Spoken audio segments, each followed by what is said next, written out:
डोमेग्राम लिळ्यांच्या आजच्या या 24व्या सत्रामध्ये आपण बघणार आहोत उत्तरार्ध 115 क्रमांकापासूनच्या लीळा। आजची लीळा आहे उत्तरार्ध 115 भटा अविक्रियत्व कथन। भटोबास आंचळा नेसले असती, म्हणजे भटोबासांनी धोतर नेसलेला आहे, रोडैले असती आणि देह त्यांचं कृश झालेला आहे। माती काम करीत असती आणि स्वामींच्या सन्निधानामध्ये आपण पाहिलेलंच आहे की डोमेग्रामच्या लीळेमध्ये आमचे स्वामी भक्तजनांना विविध सेवा करवून घेतात, त्यांच्याकडनं धावविती, पवविती, झुंजविती। आता हे स्वामींनी सांगितलेलं आहे। आत्ताच्या काळात जर का तुम्ही धावलात, एकमेकांशी भांडलात किंवा पोहलात वगैरे तर याच्याने कर्म नासणार नाही, थोडं कर्म लागतील तुम्हाला।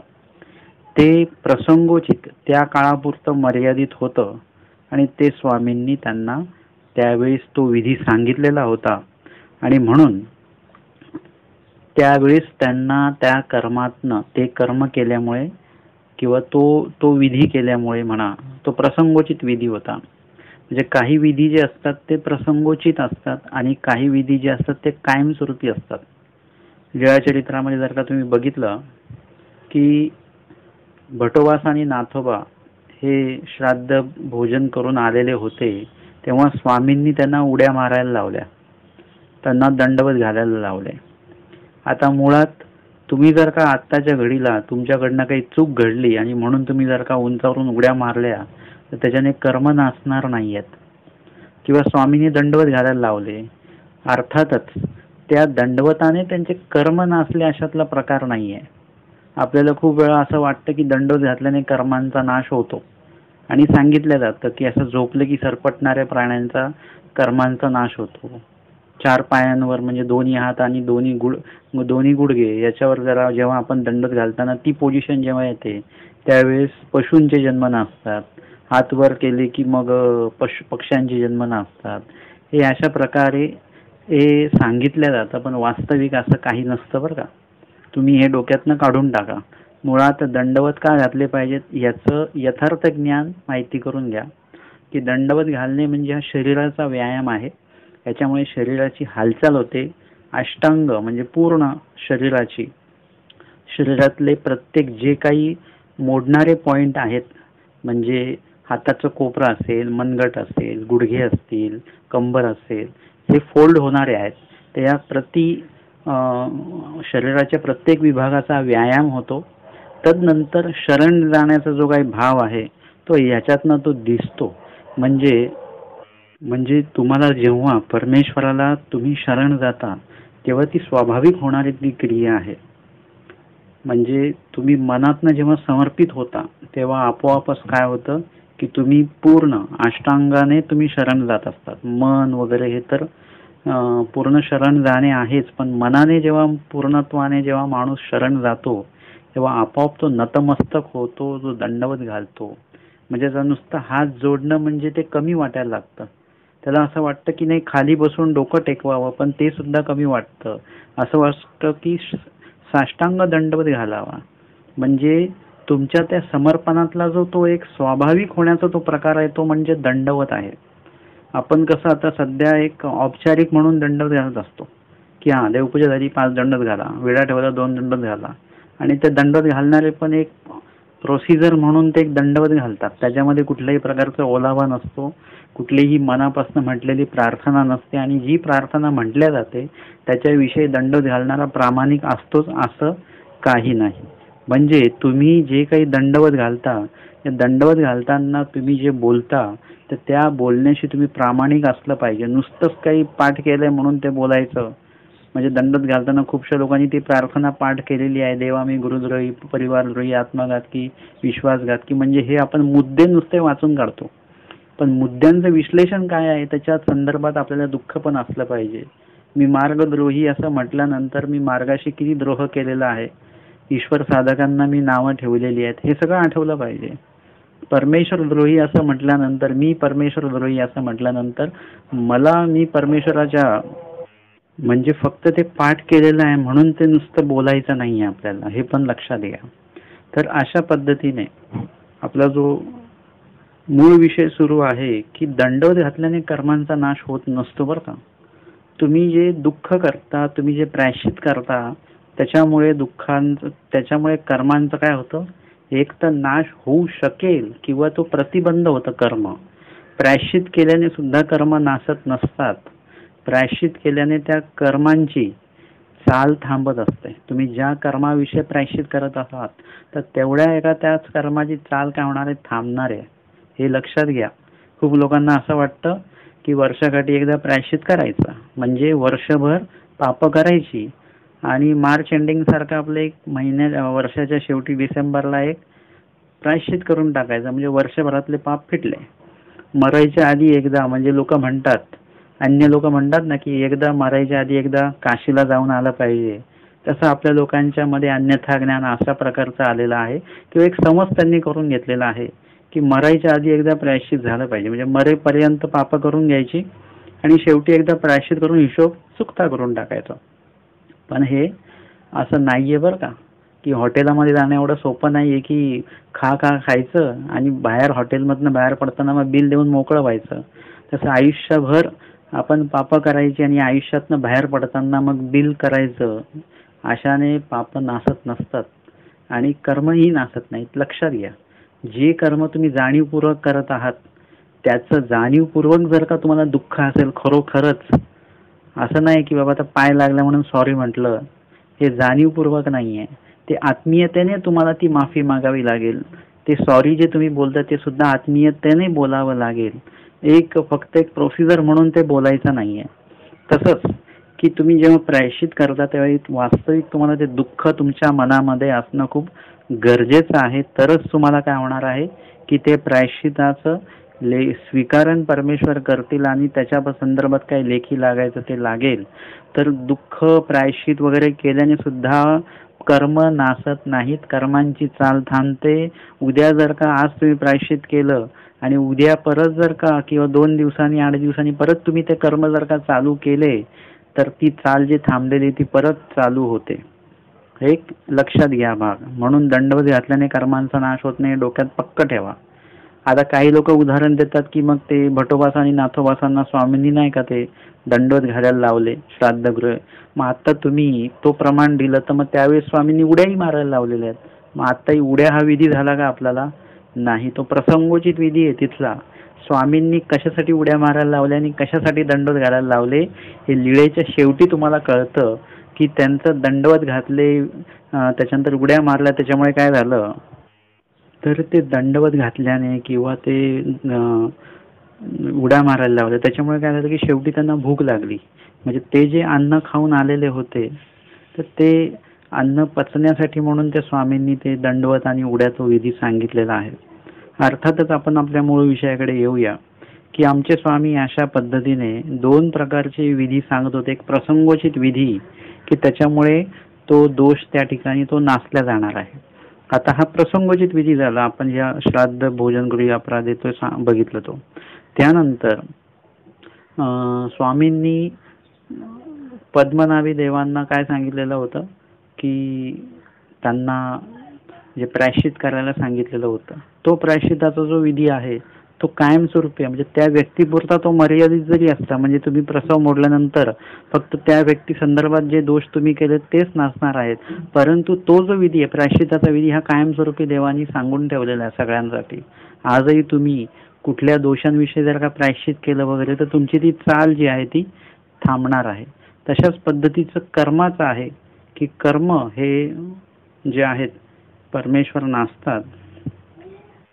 अशा प्रकारे आपल्याला विधींमधले 2 प्रकार बघायला मिळाले की प्रसंगोचित विधी आहेत आणि काही कायमस्वरूपीचे विधी आहेत जे सांगितल्यानंतर ते कायमस्वरूपी तोच विधी सगळ्यांसाठी, म्हणजे भटोबासांपासून तर आत्ता आपल्यापर्यंत एकच विधी सर्वांना, म्हणजे तो विधी आत्तापर्यंतही चालेल. तर मग अशा या पद्धतीने परमेश्वर कर्मनाशासाठी म्हणून आता सेवादास्य वगैरे जर का केलं तर त्याच्यामुळे कर्मांचा नाश होतो हे सांगितलं गेलेलं आहे की त्या विशिष्ट कर्मांचा नाश जो आहे, तुम्ही ते सेवादास्य ईश्वर विहित करत असाल तर परमेश्वर कुठल्या सेवादास्यातनं तुमच्या कुठल्या कर्मांचा नाश करतील हे तुम्ही सांगू शकत नाहीत. हा परमेश्वराच्या मनावर आहे.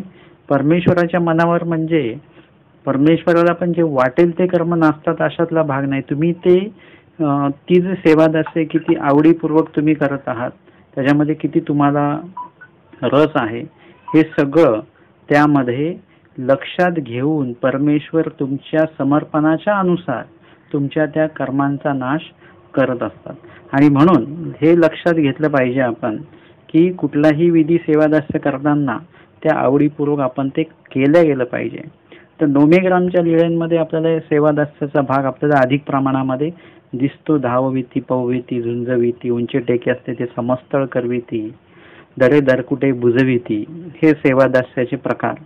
मग बाईसी आईसे देखोनी म्हणितले आणि भटोबास कसे झालेले होते, रोडले असती, म्हणजे त्यांचं देह कृश झालेला आहे, म्हणजे भिक्षांना खायचं आहे. त्यानंतर स्वामींच्या विधिनियमात जसं बसतं त्याच पद्धतीने भोजन स्वीकारायचं आहे. आणि जे काही सेवादास्य आहे वगैरे वगैरे ते करायचं आहे. आपल्याला आवडणारे पदार्थ फोडणी टोडणीचे म्हणजे अर्थ रस व्यतिरिक्त रसयुक्त जे पदार्थ आहेत ते खायचे नाही आहेत, असा विधी भटोबासांचा चालू आहे. आणि त्याच्यामुळे रोडेले असती, म्हणजे त्यांचं देह जे आहे ते कृश झालेलं आहे. माती काम करीत असती, आणि माती काम वगैरे दगड वाहने, माती वाहने वगैरे ह्या सर्व सेवेंमध्ये भटोबास मुख्य असायचे. म्हणजे इतर कोणांना जे बाकीची भक्त मंडळी आहेत त्यांचे कर्णधार म्हणजे भटोबास असायचे. म्हणजे फक्त स्वामींनी पंथाचंच आचार्यपद त्यांना दिलेलं नव्हतं, तर त्या व्यतिरिक्त म्हणजे स्वामींच्या सन्निधानामध्ये जे काही छोट्या मोठ्या कामगिऱ्या व्हायच्या, जे छोट्या मोठं सेवादास्य व्हायचं, त्याचं मुख्यत्व सुद्धा भटोबासांकडेच असायचं. निरूपण व्हायचं त्याचं मुख्यत्व पण भटोबासांकडे, म्हणजे त्यांना मुख्य करून स्वामी सकळ निरूपण वगैरे अशा या पूर्ण विधींमध्ये भटोबासांना मुख्य भूमिका जी असायची. आणि बाकीची भक्त मंडळींना सुद्धा तेच हवं होतं की कशाला आपण जबाबदारी घ्यायची. आजही आपली जबाबदारी घेण्याची जी काही वृत्ती आहे ती नाहीये. कुणीतरी जबाबदारी घ्यावी, आम्ही आहोत ना मागे, मग तुम्ही व्हा पुढे. तर अशा पद्धतीने आपण धर्माच्या बाबतीमध्ये तरी आपण काय केलं पाहिजे, पुढाकार जो आहे तो आपण स्वीकारला पाहिजे. त्याचं नेतृत्व जे आहे ते आपण आपल्याला सुरू केलं पाहिजे. कुणीतरी सुरू करेल मग आपण बघूया असं नाही पाहिजे. खास करून बघा, देवपूजा जर का सुरू असेल, मग त्याच्यामध्ये पूजा अवसर वगैरे म्हणून झाला की मग ते भजन म्हणा सांगतात, एक म्हणतो तुम्ही म्हणा, ते म्हणतो ना तुम्ही म्हणा. म्हणजे आपण काय म्हणतो, आधी तुम्ही बोला, मग नंतर मग मी पुढचं भजन मी म्हणेन. म्हणजे कोणीतरी सुरुवात करून द्यावी लागते आपल्याला. किंवा सभेमध्ये तुम्हाला जर का बोलायचं असेल तर मग त्यावेळेस काय असतं की पहिलं माझं नाव नका घेऊ बरं का, आधी कोणाचं त्याचे नाव घ्या. हे प्रत्येकाचं असंच असतं. म्हणजे काय आहे, कुणीतरी सुरुवात करून द्या. म्हणजे आपण काय धक्का स्टार्ट आहोत का, म्हणजे कुणीतरी केलं तर आपण करणार आहोत का, नाही. मग निंदेच्या बाबतीमध्ये आपण असं करतो का कधी की कुणीतरी आपली निंदा केली तरच आपण त्याची निंदा करायची, हा नियम इथे लावतो का आपण. कोणी आपली निंदा करो ना करो, परंतु आपण काय करतो, समोरच्याची यथेष्ट निंदा करत असतो. तिथे आपण कधीही असं बघत नाही की पुढच्याने चूक केली तरच आपण करायची, असं नाही बघत आपण. मुळामध्ये म्हणजे ब्रह्मविद्या शास्त्र तुम्ही जर का अवगत केलेलं असेल, हृदयगत केलेलं असेल, हृदयगाम्य केलेलं असेल, तर समोरच्याने चूक केल्यानंतर आपण चूक करू ही भावना सुद्धा नसते. आपण तर कधी चूक करायचीच नाही, परंतु समोरच्याने चूक केली तरी सुद्धा आपण चूक करायची नाही, ही आचार प्रणाली जी ती मानवा पंथाची आहे. आणि म्हणून हे भटोबास मुख्य करून माती काम त्यांचं सुरू आहे. मग बाईसे ऐसे देखोनी म्हणितले, म्हणजे बाईसाजी म्हणतात की भटोबास कसे दिसतायत, अविकृत म्हणजे दोष रहित, कुठल्याही प्रकारचा दोष भटोबासांच्या वागण्या, बोलण्यात, पाहण्यात, उठण्यात, बसण्यात, चालण्यात कशातच दिसत नाही. म्हणजे कधीही बाईसा जेव्हा भटोबासांना बघतात, म्हणजे बाईसा कशा आहेत तुम्हाला मी सांगतो. बाईसा या वयस्कर आहेत आणि परत स्त्री जात आहे. तर मग स्त्री जात काय करत असते की समोरच्याचं निरीक्षण चांगलं ते करत असतात. खास करून वयस्कर महिला वर्ग जे असतात ते जर का कोणी आलं घरामध्ये, पुरुष माणूस असेल, स्त्री व्यक्ती असेल, कोणी असेल, ते त्यांच्याकडे निरीक्षण करून बघत असतात की त्यांच्या उठण्या म्हणजे बोलण्यातनं सुद्धा ते म्हाताऱ्या बायांच्या किंवा म्हाताऱ्या व्यक्तींच्या, खास करून म्हाताऱ्या बायांना लगेच लक्षात येतं की समोरची व्यक्ती कशी आहे. तिच्या बोलण्यावरून लगेच कळतं त्यांना. आणि जर का त्यांचा सहवास असेल तर म्हणजे आलेल्या व्यक्तीचा, तर मग त्यांच्या उठणं बसणं बोलणं ह्याच्यातनं ते लगेच लक्षात येतं की हा माणूस सदोष आहे का निर्दोष आहे. बुजुर्ग लोकांच्या हे लगेच लक्षात येत असतं. तसं बाईसा ज्या या आहेत त्या स्त्री आहेत, बुजुर्ग आहेत, आणि म्हणून त्यांचं येणाऱ्या प्रत्येक स्वामींच्या सन्निधानी येणाऱ्या प्रत्येक जीवाकडे त्यांचं लक्ष आहे की कोण जीव कसा आहे, कोण जीव कसा आहे. आणि म्हणून बाईसा सुद्धा म्हणजे स्वामींच्या भक्तांमध्ये बाईसांना पण असे सगळेच आवडत असतील असं नाही. जे स्वामींच्या प्रसन्नतेमध्ये आहेत, स्वामींना जे प्रसन्न करतात किंवा स्वामींचं ऐकतात, स्वामींना जे आवडतात, ज्यांना स्वामी आवडतात, अशाच जीवांना बाईसा सुद्धा काय करतात, त्यांना बाईसा जीव लावतात. आणि म्हणून भटोबासांकडे पण बाईसांनी अनेक वेळा वेगवेगळ्या दृष्टिकोनातनं बघितलेलं असेल, परंतु कुठल्याही वेळी बाईसांना भटोबास हे चुकीचे वाटले नाहीत. कधीच भटोबासांमध्ये त्यांना कुठल्याही प्रकारचा दोष दिसला नाही. चुकतात भटोबास हा भाग वेगळा, परंतु दोष असणं हा एक भाग वेगळा असतो. चुकणं एक भाग वेगळा असतो आणि दोष असणं भाग वेगळा असतो. आणि म्हणून भटोबासांकडे म्हणजे भटोबासांच्या बघण्यात कधी त्यांना दोष दिसला नाही, त्यांच्या बोलण्यात कधी बाईसांना दोष दिसला नाही. आणि आता इथे जर का सेवा काहीतरी माती काम वगैरे जे चालू आहे त्याच्यामध्ये महिला वर्ग पण मदतीला असणार आहेत. पण भटोबासांचं जे काही वागणं जे इतकं स्वाभाविक आहे आणि इतकं निर्दोष आहे की बघा, एखादी व्यक्ती एखाद्या व्यक्तीसोबत बोलताना तुम्हाला लगेच त्यांच्यातला दोष दिसून येतो. अरे असं काय बोलतात, हे अशा पद्धतीने बोलतात. पण काही लोक इतकं मोकळं आणि स्वाभाविक बोलतात, नॅचरल बोलतात की त्यांच्या बोलण्यामध्ये आपल्याला कधी दोष दिसत नाही. उलट ते बोलले तर आपल्याला फ्रेश वाटतं की म्हणजे किती स्वाभाविक आणि किती नॅचरल बोलणं आहे यांचं, दोषरहित बोलणं आहे यांचं, हे लक्षात येत असतं. आणि म्हणून बाईसांना हे सगळे गुण जे आहेत ते भटोबासांकडे बाईसा नेहमी पाहतात. कुठली सेवा असो, उत्तम व्यवस्थित ती सेवा करायची, कुणाबद्दल तक्रार नाही आणि कुणाची त्यांच्याबद्दल तक्रार नाही. हे सगळं भटोबासांबद्दल बाईसा पाहतात नेहमी. आणि म्हणून आत्ता बाईसा जेव्हा मातीकाम चालू असताना भटोबासांना पाहतात तेव्हा स्वामींना ते म्हणतात की नागदेव कैसा अविक्रियो, म्हणजे कुठल्याही प्रकारचा दोष यांच्याकडे नाहीये असं बाईसा म्हणतात. स्वामी म्हणतात बाई नखाग्रापासून केशाग्रावरी चुळबुळीत सुळबुळीत विकारे भरला असे. स्वामी म्हणतात दोष नाही असं कसं काय म्हणता तुम्ही. दोष तर त्यांच्याकडे आहेच, कारण की आमचे स्वामी काय सांगतात, जीव सर्व दोषांचे आळे आणि जीव दोषदर्शी आहे. दोन्ही गोष्टी आहेत. म्हणजे तो त्याच्याकडे स्वतःकडेही दोष आहेत आणि तो दुसऱ्यांचेही दोष तो पाहतो वगैरे. तसं भटोबासांकडेही दोष नाहीत अशातला भाग नाही. बघा लक्षात घ्या, भटोबासांच्या बाबतीतलं आपल्या मनामध्ये त्यांच्या बाबतीत जे स्थान आहे ते उच्च कोटीचंच आहे. परंतु आता आपण स्वामींच्या दृष्टिकोनातनं बघतो आहोत की प्रत्येक जीवाकडे काही ना काही दोष आहे. भटोबासांकडे भटोबास पूर्णपणे जर का निर्दोष असते तर या जन्मामध्ये स्वामींनी त्यांना प्राप्ती डायरेक्ट करून दिली असती. मग प्राप्ती का करून देत नाहीत, कारण की बघा वचन काय सांगतं, या परियोग्य होय, म्हणजे तोपर्यंत ते अयोग्य असतात. मग ते अशी शाब्द ज्ञान दान करतात, मग सत्ता ज्ञान दान करतात. मग या परियोग्य ते अशी सामान्य ज्ञान, म्हणजे ती अयोग्यता, म्हणजे तो दोष त्यांच्याकडे आहे, तो तेवढा दोष नसला की अपरोक्ष ज्ञान दिलं जातं. तो मग पुढचा दोष नसला की सामान्य ज्ञान दिलं जातं. अशा पद्धतीने विशेष ज्ञानामध्ये सुद्धा अयोग्यता आहे.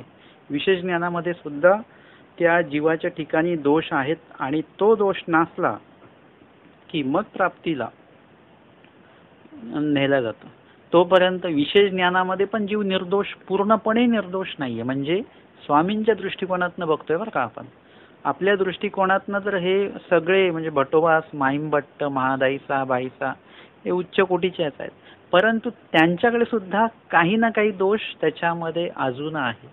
जसं लक्षात घ्या, कडधान्य आहे. हे कडधान्य आपण घरी आणतो म्हणजे ते खाण्यायोग्य आहे, पण ते खाण्यायोग्य नाहीये कारण की ते कडक आहे. मग त्याला ते भिजवलं जातं, भिजवल्यानंतर ते नरम होतं, मग ते खाण्यायोग्य झालं. तरी सुद्धा तुम्हाला त्याच्यात काहीतरी दोष दिसतो, मग तुम्ही काय करता, त्याला शिजवता. मग शिजवलं, मग खाण्यायोग्य झालं, परंतु तुम्हाला अजून सुद्धा त्याच्यामध्ये काही गोष्टी इन्क्लूड करायची, तुम्हाला त्याला फोडणी द्यायची आहे. म्हणजे खाण्यायोग्यच वस्तू आहे. जेव्हा ते कडधान्य विकत आणलं तेव्हा ते खाण्यायोग्यच आहे, परंतु ते खाऊ शकत नाही. त्याच्यातले काही छोटे छोटे दोष आहेत, ते बाजूला करावे लागतात, त्यानंतर ते खाण्यायोग्य होणार आहे.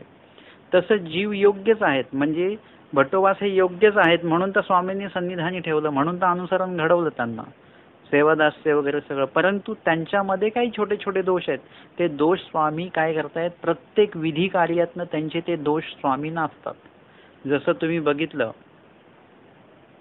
की भटोबास काही सेवा चालू होती, त्यांना भूक लागला आणि स्वामी बाईसा म्हणतात की तुम्हाला भूक लागलेली आहे, परंतु अजून जेवण काही तयार झालं नाही आणि पाणी भात आहे तो खराब झालेला आहे, पिडलेला आहे, ते कुठे खाणार आता तुम्ही, नंतर भोजन तयार झालं की बोलवते मी तुम्हाला. आणि भटोबासांनी पण ते मान्य केलं आणि ते जायला लागले. म्हणजे हा त्यांचा काय झाला, दोष त्यांच्यामध्ये हा होता की ते ताजं अन्न, म्हणजे पिडलेलं अन्न, खराब झालेलं अन्न ते खाण्याच्या मनस्थितीमध्ये ते नव्हते. आणि तो भाग जो आहे त्या संदर्भातला जो दोष आहे तो स्वामींना त्यांचा नासायचा आहे. आणि मग स्वामी त्यांना सांगतात की नाही, तुम्ही निरसे विरसे अन्य सेवी जेती का, तुम्ही महात्मे किंगा वगैरे त्या संदर्भात स्वामींनी निरूपण केलं.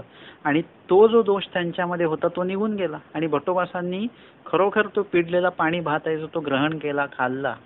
म्हणजे अशा पद्धतीने स्वामी काय करत होते, भटोबासांमधले छोटे छोटे दोष काढून टाकत होते.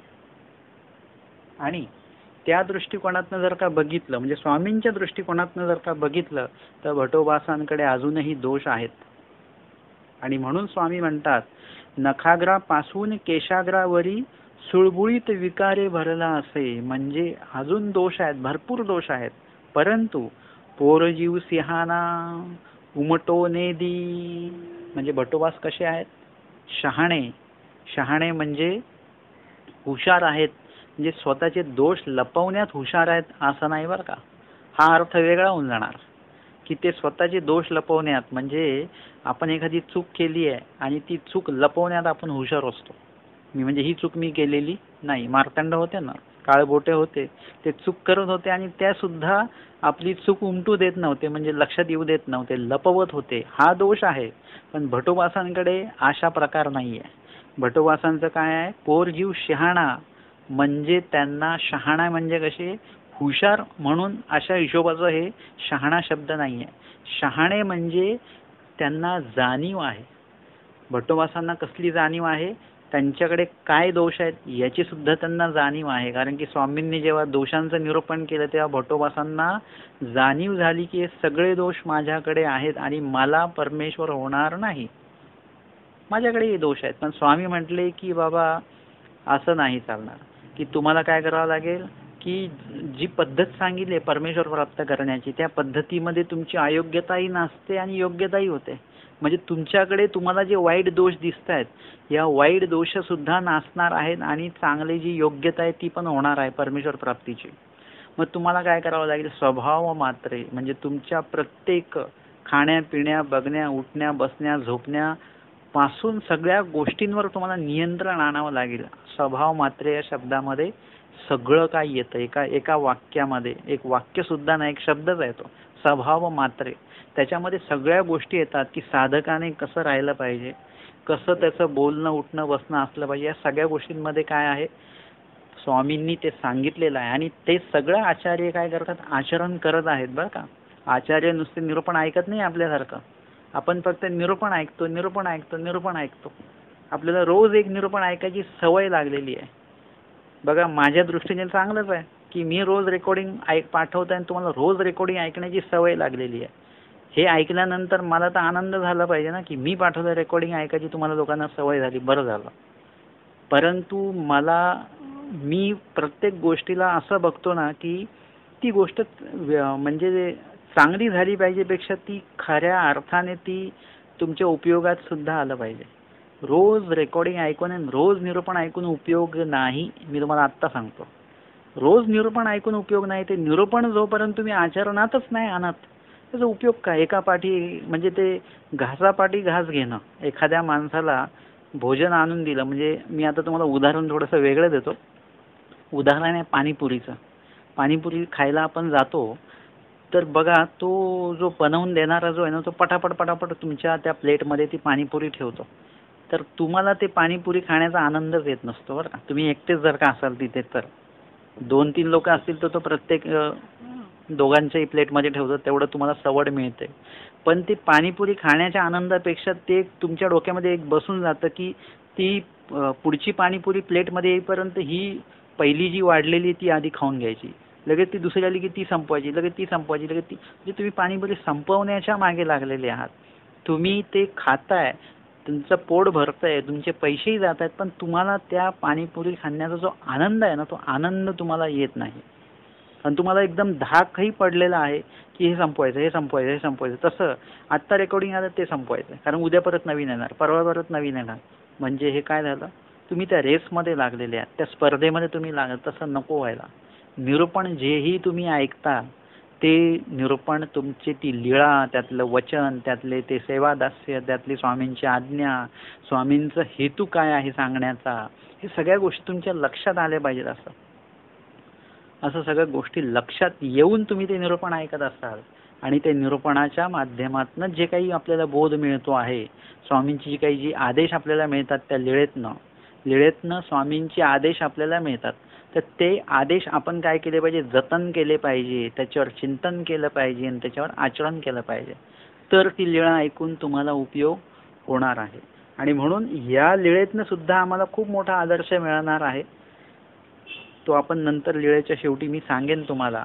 परंतु भट्टोबास कसे आहेत, सिंहाणे, म्हणजे त्यांना जाणीव आहे की माझ्याकडे कुठल्या कुठल्या प्रकारचे दोष आहेत.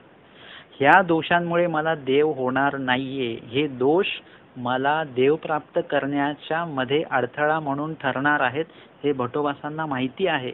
आणि म्हणून ते काय करतात, उमटोने दी, म्हणजे जरी तो दोष उद्भवतो आहे, दोष असेल ना तर तो उद्भवतो. कसा उद्भवतो, कारण की मागच्या जन्मात आपण त्याचं प्रायश्चित केलेलं नसतं.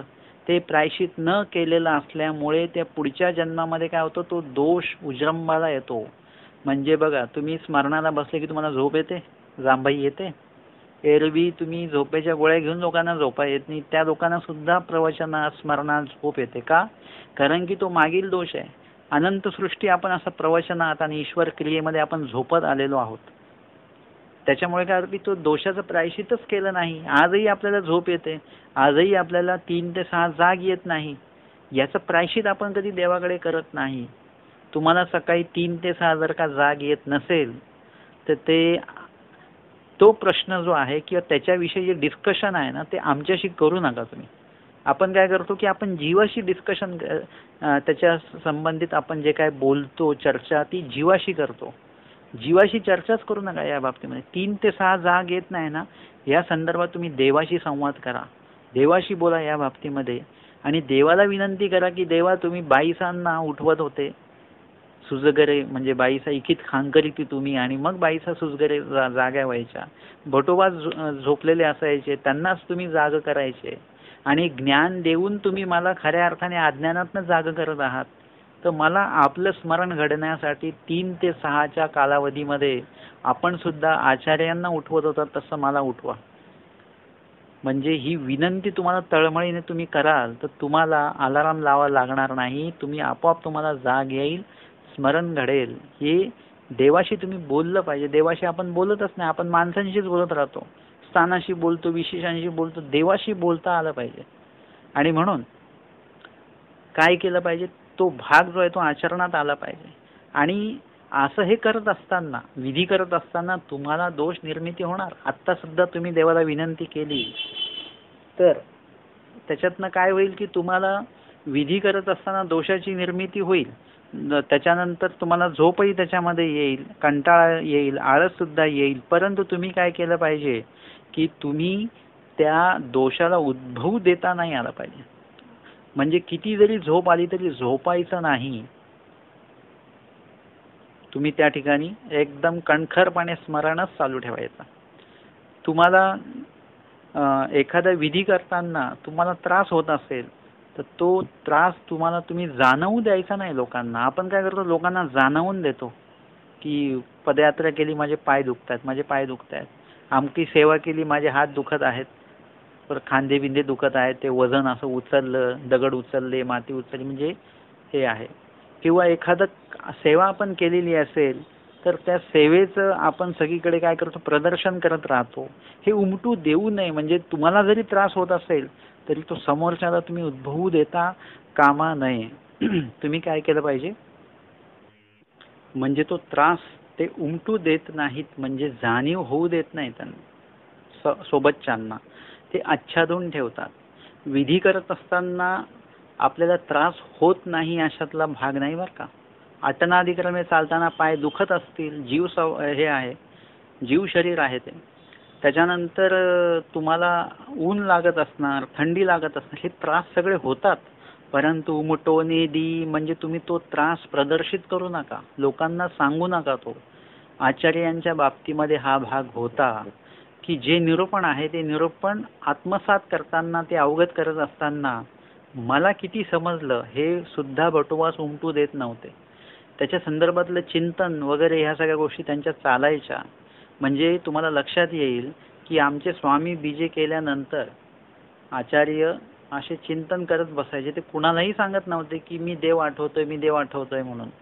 परंतु माईम भट्टांनी त्यांना विचारले, तुम्ही काय दिवसभर आठवत राहता, कसलं चिंतन तुमचं चालतं. तेव्हा त्यांनी सांगितलं की बाबा मी देव आठवतो म्हणून. म्हणजे परमेश्वर आठवण्याचं सुद्धा प्रदर्शन नसलं पाहिजे. कसलंच प्रदर्शन भट्टोबास करत नाहीत. कारण की स्वामी सांगतात की वेड्याची विकार बाहेरी प्रगटे ती सिंहाण्याची आच्छादती. म्हणजे कुणाचं आच्छादतात, सिंहाण्याचे, म्हणजे ज्याला जाणीव आहे त्या क्रियेची. जाणीव कशी आहे की मी जी क्रिया करतोय ती क्रिया मुळातच पूर्णत्व नाहीये त्या क्रियेचा. बघा आता तुम्ही भाजी बनवता तर तुम्ही असं म्हणता का भाजी बनली म्हणून, कारण की ती भाजी अजून कच्ची आहे, ती भाजी शिजायला अजून वेळ लागणार आहे, म्हणजे विशिष्ट वेळ द्यावा लागणार आहे. कुकरच्या शिट्या झाल्या 3, 4, 5 तरी लगेच तुम्हाला झाकण उघडता येत नाही, कारण की त्याला अजून वाफेवर शिजवायचं आहे. तुम्ही आत्ता झाकण उघडलं तर ते भात कच्चाच निघणार आहे. म्हणजे तुम्ही त्यावेळी डिक्लेअर करत नाही. का डिक्लेअर करत नाही, कारण की अजूनपर्यंत ती क्रिया पूर्ण झालेली नसल्यामुळे तुम्ही ती वाढायला घेऊ शकत नाही, तो पदार्थ वाढायला घेऊ शकत नाही. तसं तुम्ही जोपर्यंत एखादी क्रिया पूर्ण करत नाही तोपर्यंत त्याचं प्रदर्शनही करू नका. ते पूर्णत्व कधी होईल, ज्या वेळेस ती परमेश्वराच्या स्वीकारात जाईल तेव्हा ती क्रिया पूर्ण झाली असं आपण म्हणूयात. आपण अन्नदान करतो, आपण द्रव्यदान करतो, वस्त्र जे काय आपण दान करतो त्याचं प्रदर्शन आपण मांडून टाकतो. पण मुळामध्ये बघितल्यानंतर खरोखर ती क्रिया पूर्ण झाली असेल तर मग तुम्ही ते मांडा. परंतु तुम्हाला जर का एकदा जाणीव असेल ना क्रियेची, की मी क्रिया कुठल्या कशासाठी करतोय हे पहिले लक्षात असलं पाहिजे. परमेश्वर प्राप्तीसाठी म्हणून ती क्रिया मी करतोय, त्याच्यामुळे परमेश्वर मला प्राप्त होतील, म्हणजे ती क्रिया त्या लेवलची आहे. परंतु त्या क्रियेमध्ये ती लेवल आहे का, ती गुणवत्ता आहे का, ती गुणवत्ता नसेल म्हणजे देवापर्यंत ती माझी क्रिया पोहोचत नसेल तर लोकांपर्यंत पोहोचून करायचं काय, लोकांपर्यंत काय पोहोचवून करायचं. देवापर्यंत क्रिया आपल्याला पोहोचवायची. आपण काय करतो, क्रिया ज्या करतो ना ते लोकांकडे आपलं रहस्य बोलून टाकतो की मी एवढी पंगत केली, मी एवढं हे केलं, मी तेवढं ते केलं. आणि आपण काय करतो, ती गोष्ट लोकांपर्यंत पोहोचवतो. आणि लोकांपर्यंत पोहोचणारी गोष्ट कधीही देवापर्यंत पोहोचत नाही बरं का. ते देवाच्या स्वीकारामध्ये म्हणतोय मी. ते लोकांच्या याच्यामध्ये तुम्हाला कीर्तीतेची फळं झाले त्या दृष्टांतात सांगितलंय. तसं आपण ज्या क्रिया करतो त्याचं प्रदर्शन आपण करत बसलो तर त्याच्यामुळे तुम्हाला कीर्तीचं फळ निश्चित मिळेल, प्रसिद्धीचं फळ निश्चित मिळेल. परंतु परमेश्वराकडनं जे फळ मिळालं पाहिजे ते फळ तुम्हाला मिळणार नाही. म्हणजे जर का सारंग पंडितांनी काही गोष्टी आच्छादल्या असत्या तर आज महानुभाव पंथाच्या इतिहासात त्यांचं नाव असतं की एकूण 60 वेळेला स्वामी त्यांच्याकडे जेवायला गेलेले आहेत. म्हणजे हा एकमेव व्यक्ती असा असेल की 60 वेळा त्यांच्याकडे स्वामी भोजनासाठी जात आहेत. अख्ख्या लीळा चरित्रात एकमेव व्यक्ती असा असणार आहे हा. म्हणजे परंतु काय झालं की त्यांनी त्यांचे जे काही दोष आहेत ते आच्छादले नाहीत, ते प्रगट केले सारंग पंडितांनी. म्हणजे भक्तजनांना म्हटले चला जेवायला, ते म्हणणारे नाही आम्ही जेवून आलेलो आहे. ते म्हणजे ठीक आहे मग खातील आमचे नोकर चाकर, नाही तर गुरंढोरं खातील. म्हणजे अशा पद्धतीने ते बोलले, हे व्यक्त केलं त्यांनी दोष. त्याच्यामुळे काय झालं, त्यांचं व्हॅल्यू कमी होत गेलं. स्वामींपर्यंत हे त्यांचं पोहोचलं, हे गाऱ्हाणं यांच्या बाबतीतलं. तर स्वामी म्हणतात आमच्यावरच त्यांची बुद्धी नाहीये. हे स्वामी म्हटल्यानंतर आपल्याला कळलं, नाहीतर आपल्याला हे कळलंच नसतं. स्वामी जर का बोलले नसते ना की सारंग पंडितांची आमच्यावरच बुद्धी नाहीये, हे स्वामी बोलले नसते तर आपल्याला सारंग पंडित खूप मोठे वाटले असते. म्हणजे काय झालं, त्यांची क्रिया लोकांपर्यंत पोहोचलेली आहे, परंतु देवापर्यंत पोहोचलेली आहे का, ही लक्षात घेतलं पाहिजे. देवापर्यंत त्यांची क्रिया पोहोचलेली नाहीये. तसं आपल्या क्रिया लोकांपर्यंत पोहोचतात पण देवापर्यंत पोहोचत नाही. कारण की आपण काय करतो, ते प्रगट करून टाकतो. त्या क्रिया करत असताना आपले दोष प्रगट होतात. जे लोक पंगत करायला चाललेत, अन्नदान करायला चाललेत, पुरवठा द्यायला चाललेले आहेत, तर ते लोक जर का तामस पद्धतीने ते क्रिया करत असतील, पंगत आहे आणि एकमेकांवर भडकत असतील, वैतागत असतील, चिडचिड करत असतील, तर ती क्रिया कसं काय लेखी लागणार सांगा बरं. तुम्ही लय मोठ्याने बोलले आणि लय रागवले तुमच्या त्या क्रियेमध्ये, म्हणजे तुमची क्रिया लेखी लागली का? असं नसतं. सात्विक क्रिया, सत्वस्थिता धर्मी अधिकार, एवढं एक वाक्य लक्षात ठेवा.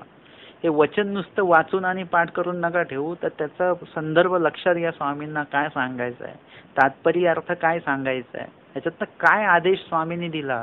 सात्विक राहा, परमेश्वर क्रिया करताना सात्विक राहा.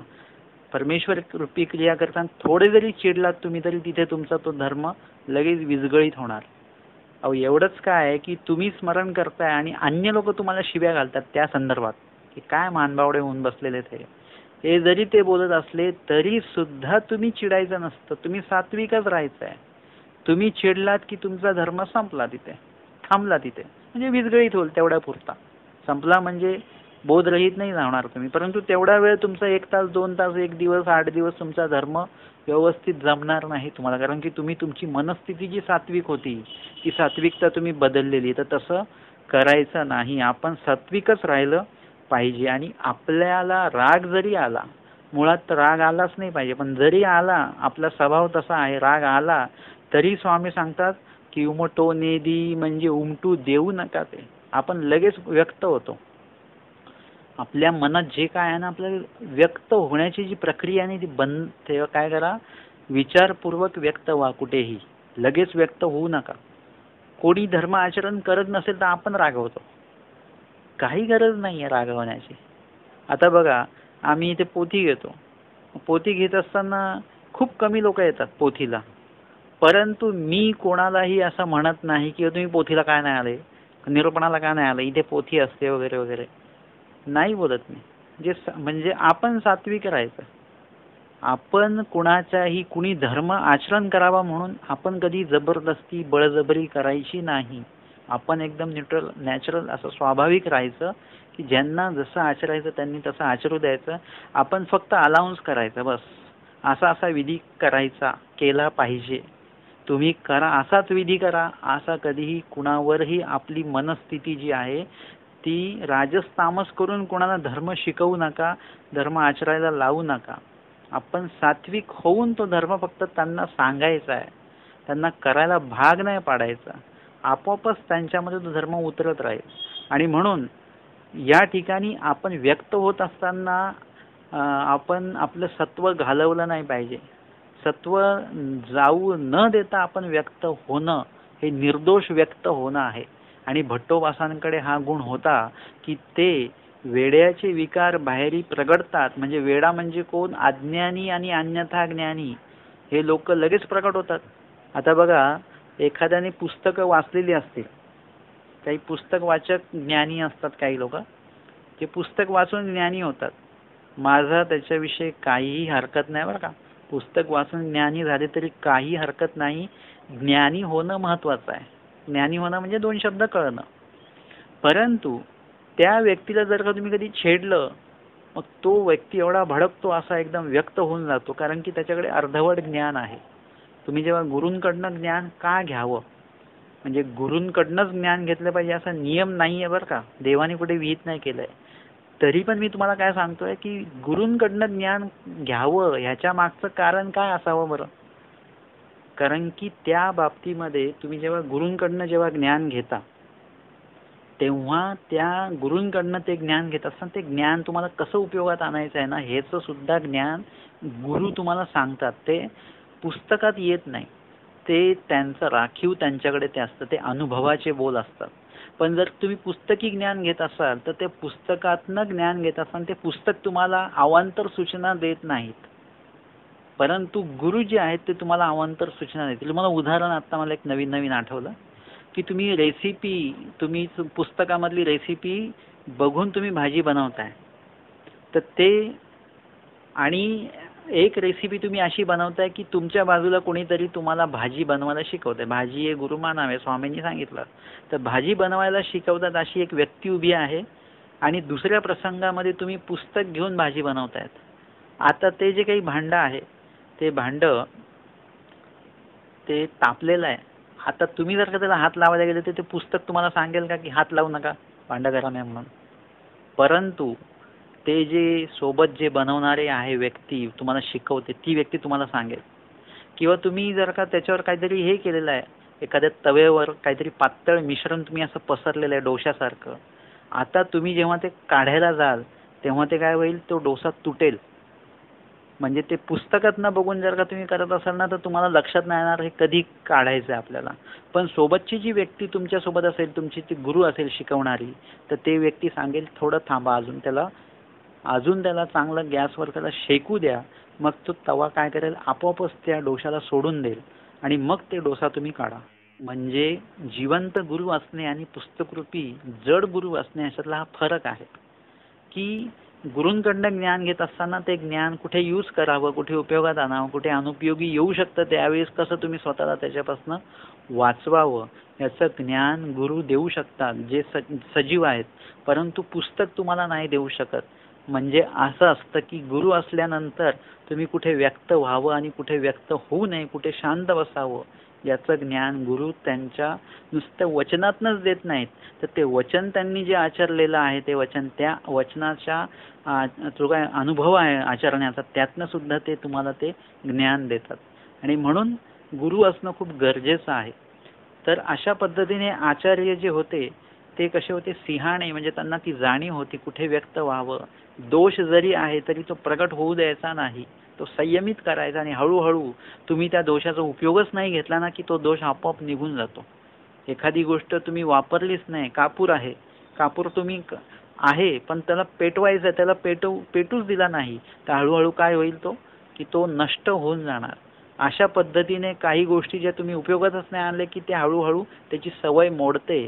तसंच दोष सुद्धा तुम्ही जर का मोडून टाकला तर काय होईल, हळूहळू हळूहळू तो नाश होऊन जाईल त्याचा.